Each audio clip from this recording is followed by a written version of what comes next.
ఈ ఉదయకాల సమయంలో మనలను దేవుడు తన పాద సన్నిధికి నడిపించినందుకు నేను దేవునికి కృతజ్ఞతాస్తుతులు చెల్లిస్తున్నాను.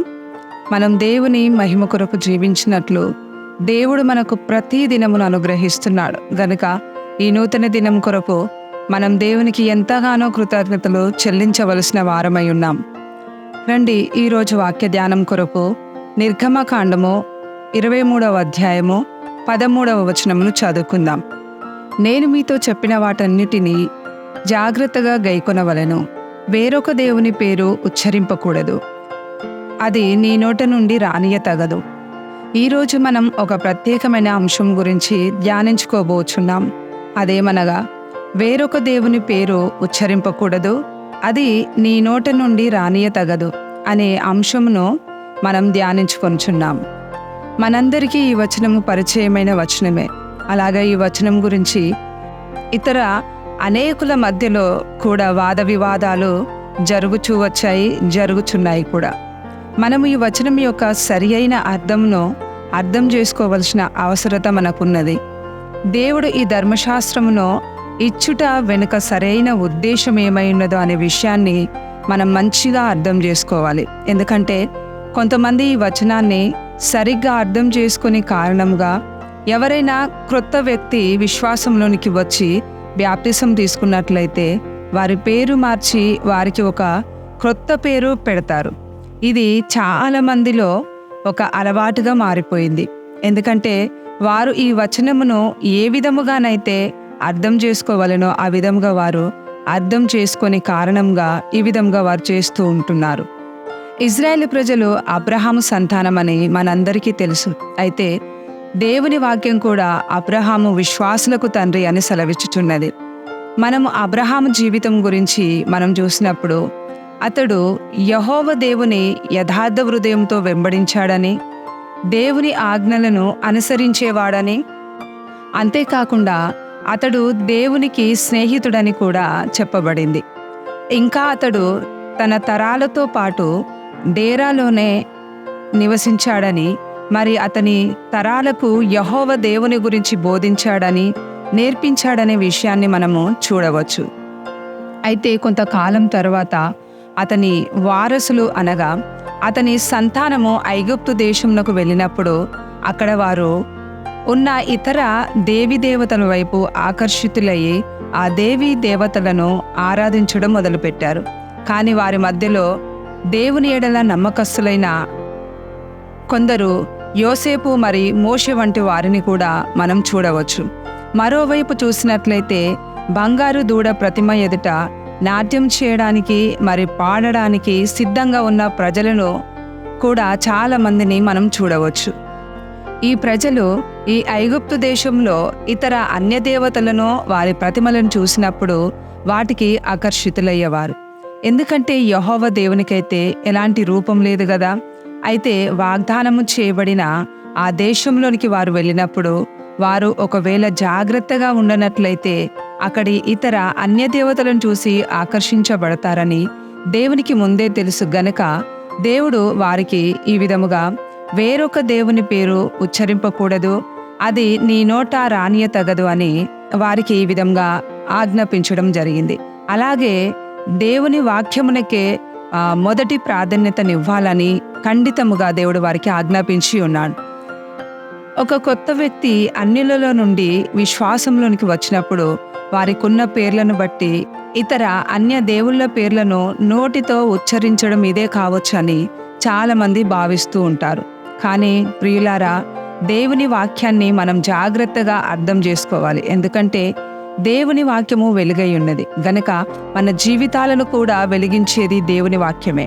అందుకే దేవుని వాక్యము ఈ విధముగా వారు దేవుని ఎరిగియు ఆయనను దేవునిగా మహిమపరచలేదు, తాము జ్ఞానులమని చెప్పుకొనుచు బుద్ధిహీనులై వారు అక్షయుడగు దేవుని మహిమను క్షేమగు మనుషుల యొక్కయు పక్షుల యొక్కయు చతుష్పాద జంతువుల యొక్కయు పురుగుల యొక్కయు ప్రతిమా స్వరూపముగా మార్చుకున్నారు గనక దేవుని కోపము పరలోకం నుండి బయలుపరచబడుచున్నదని ఎంతో స్పష్టముగా దేవుని వాక్యం సెలవిచ్చుచున్నది. ఈ మాటలు దేవుని యొక్క వ్రాతపూర్వకంగా ఇవ్వబడని అవిశ్వాసి గురించి వ్రాయబడ్డాయి. దేవుడు తన అదృశ్య లక్షణములను సృష్టి ద్వారా తేటపరచి ఉన్నాడు గనక వారు నిరత్తరులై ఉన్నారు. అయితే దేవుని వాక్యం లేని వారి గురించి దేవుడు ఈ విధముగా చెప్పినట్లయితే మరి దేవుని వాక్యాన్ని కలిగి ఉన్న మనము మన ఆధ్యాత్మిక జీవితంలో ఇంకా ఎంత జాగ్రత్తగా గంభీరముగా నడుచుకునవలెనో ఆలోచించండి. ఏ విధముగా మనకు దేవుడు చెప్పుతాడో ఒకసారి ఆలోచించి చూడండి. మనం దేవీ దేవతల విగ్రహాల ముందు నమస్కరించకపోవచ్చు, కానీ ఇక్కడ ఒక విషయాన్ని మనం గమనించాలి. అదేమిటంటే చాలాసార్లు మనం దేవునికి ఎంత గౌరవం ఇస్తామో అంతే గౌరవమును మనుషులకు కూడా ఇస్తూ ఉంటాం.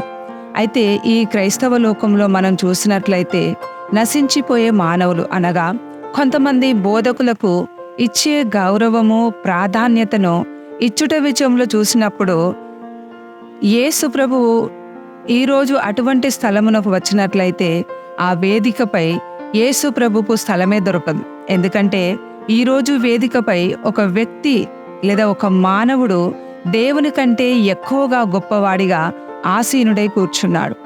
ఈరోజు అనేకులు నేను రెవరెండును అని వేదికపై కూర్చుంటూ ఉంటారు. రెవరెండు అనో మాటకు అర్థమేంటో తెలుసా? భయానికి యోగ్యుడని అర్థం. ఒక మానవుడై ఉండి దేవునికి మహిమను చెల్లించాలి, కానీ మనుషులకు ఇవ్వకూడదు. అయితే ఈరోజు మనం ఏది విన్ననో అది దేవుడే మాట్లాడుతున్నాడని అనుకుంటూ ఉంటాం.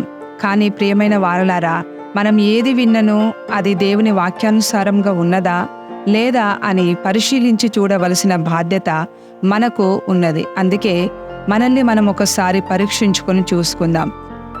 నేను దేవునికి చెల్లించవలసిన మహిమను గౌరవమును మానవునికి ఇస్తున్నానా? దేవుని ప్రేమించవలసిన ప్రేమను మనుషులను ప్రేమిస్తున్నానా అని పరీక్షించుకుందాం.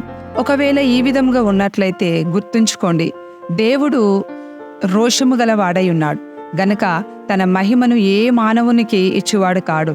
గనక ఒకవేళ మనం దేవునికి చెందవలసిన మహిమను మనుషులకు ఇచ్చినట్లయితే దాని పరిణామాలను మనము భరించవలసి ఉంటుంది. జాగ్రత్త. మనుషులకు దేవుని మహిమను ఇవ్వక సమస్త మహిమను గౌరవమును కేవలం దేవునికే చెల్లించుదాం. ఈ విధంగా మనం జీవించినట్లు దేవుడు మనకు సహాయము చేయునుగాక. రండి మనం ప్రార్థన చేసుకుందాం. కృపా కనికరము గల మా తండ్రి, నీ వాక్యం కొరకు మేము నీకు కృతజ్ఞతాస్తుతులు చెల్లిస్తున్నాం. నీ రాకట సమీపిస్తుండగా ఈ రోజుల్లో నీ వాక్యమునకే ప్రాముఖ్యతనిస్తూ సమస్త మహిమ గౌరవమును నీకే చెల్లిస్తూ జాగ్రత్తగా నడుచుకొనుటకు మాలో ప్రతి ఒక్కరికి సహాయము చేయండి. ప్రభు, మేము నీ చిత్తానుసారంగా నడవడానికి మాలో ప్రతి ఒక్కరికి నీ కృపను అనుగ్రహించు. ప్రభు, సాతాను తంత్రాలను మేము గుర్తించడానికి మాకు బుద్ధి జ్ఞానాన్ని దయచేయము. తండ్రి, నీవే సమస్త మహిమకు గౌరవమునకు యోగ్యుడవు గనుక సమస్త మహిమను నీకే చెల్లిస్తూ యేసుక్రీస్తు మధురమైన నామములో అడుగుచున్నాం తండ్రి, ఆమెన్. మన ప్రభు రాకడ సమీపిస్తుండగా ఈ రోజుల్లో మన జీవితంలోని ప్రతి విషయాన్ని పరీక్షించుకొని మన జీవితమును వాక్యానుసారంగా మలుచుకుందాం. మనము దేవునికి ఇచ్చే మహిమను ఏ మానవునికి ఇవ్వకూడదని గుర్తుంచుకొని మహిమకు గౌరవమునకు యోగ్యుడైన మన ప్రభువుకే చెల్లించుదాం. దేవుడు మనందరినీ ఆశీర్వదించునుగాక. మన ప్రభువు అతి త్వరగా రానయ్యున్నాడు. మారనాథ.